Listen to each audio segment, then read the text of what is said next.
Okay, did you go to a studio first or did you start buying gear first?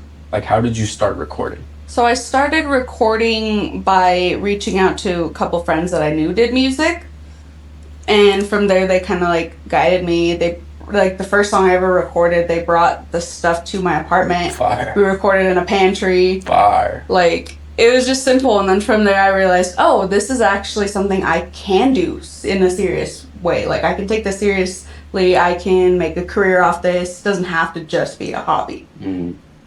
What makes it a career? How do people make money? I mean, it doesn't even have to be in the sense that it's like you make income off of it, because not a lot of artists do make income off of their music. Mhm.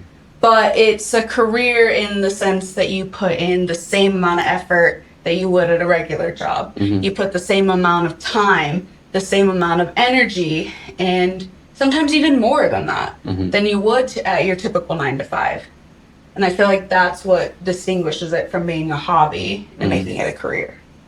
And I'll add to that point because I think the biggest step that most artists are missing is their actual plan to their career. Like to get to the point of I know who I see myself as, regardless of money. This is who I'm gonna be, but this is who I am now, and there are steps in between there that whether it's like I have to spend a certain amount and I'll never make it back, or I have to go and fly on these planes and meet these people and shake these hands. There's always a threshold, but everybody without a plan is going to end up exactly where they belong.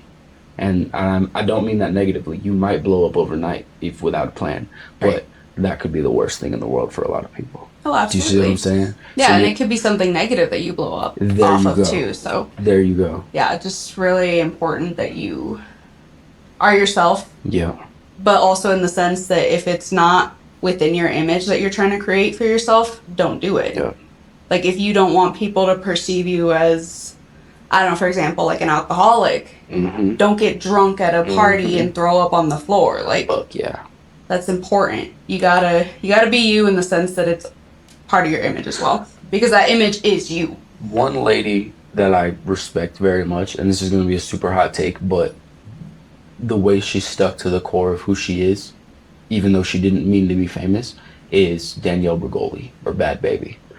She was perceived as a ghetto brat, and so she was a ghetto brat and is a ghetto brat, and that's her entire demeanor, and there's really no performance to it.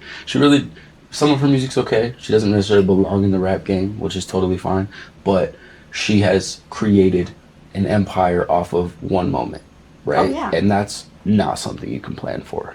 That happens, and it happens good or it happens bad, and I think Hawk Tuah is a great example of when it happens bad, right? Exactly. And she's just a girl too, right? We're all just humans, and I do not blame either of these people for getting famous off of what happens to you is it's almost like the only way to get famous anymore.